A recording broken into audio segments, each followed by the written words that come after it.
the problems they point to are rising obesity, rising sense of depression and anxiety and addiction in the world. They talk about rising income inequality, haves and have-nots. They talk about the huge impacts of global climate change, global breakdown of all the environmental controls that we were talking about earlier.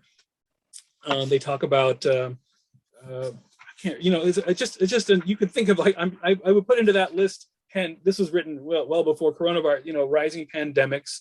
I would put into that rising violence, like levels of social unrest and violence and mass violence.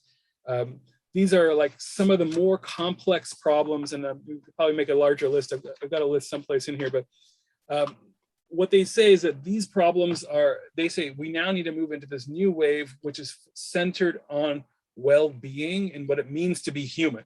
Like it's like we gotta because they sort of say a lot of the central issues in here have very much to do with this sense of loss of meaning, loss of centralizing well-being in some way, people working in a system they're not happy with, and all these kind of things. And in palliative care, which is what I trained in, we very much have always kind of looked at that meaning and purpose box as part of an assessment, because somebody's going to have a miserable and last few weeks of their life if they're dealing with a terminal illness, if we're not attending to all of these things all together, because those become serious situations where that box that was neglected, as those two boxes, will completely ruin that patient's quality of life, their symptom burden, their hospitalization, the family who lives on afterwards. So I'm just kind of bringing that into this, and they're saying let's apply this whole thing writ large. They give examples, and I feel like if we can get into that kind of mode where public health is a lot more engaged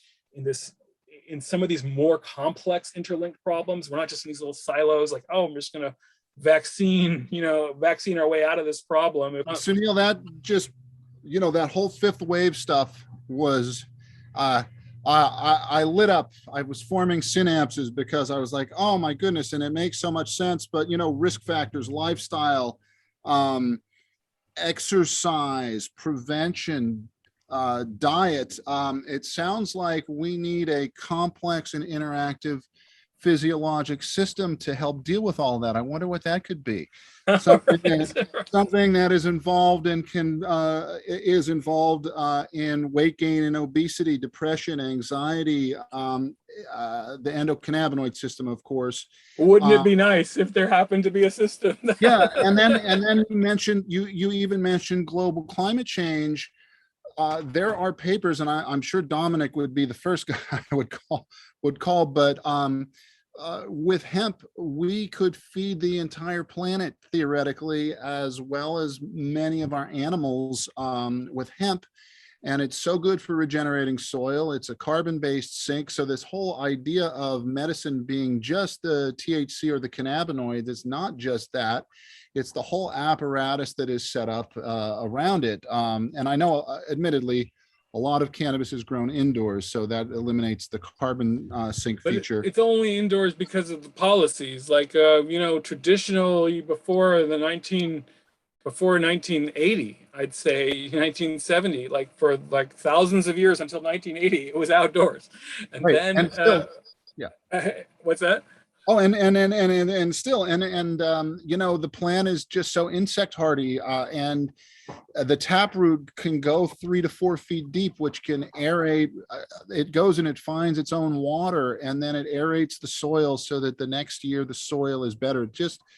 That's what I've heard. Agriculturally, there's absolutely lots of good reasons to use cannabis, and I even had a friend, Paul Hartman, who's a brilliant guy, who was also Humboldt and marine biologist, and he was for years, 20 years ago, was writing to UN, on these listservs, UN Food Agricultural Organization, staple for famines, you need to get hemp seeds in there. You need to have hemp because that's really going to help with these, whatever other cassava or other staples you're using in these famine situations for food relief. that Yeah. this has this all essential amino acids, complete And protein content, and and a all that stuff that you wonderful guys. lipid profile. It's got, I believe it is a 4-to-1 or a 3-to-1 omega-3 to omega-6 ratio, which is what an ideal diet consists of. You know, you look at chia or flax or others that have good omega-3s in them, they don't come in that ratio. It really is just a wonderful food. I had toyed for a while with, you know, it's kind of not as cutting edge anymore with Elon Musk and everything, but writing about cannabis in space and the benefits of cannabis in space. It's a perfect food. It's a medicine that can be used For space food. but really what that is it's a rhetorical trick, because all of those things work right here on planet Earth. It's not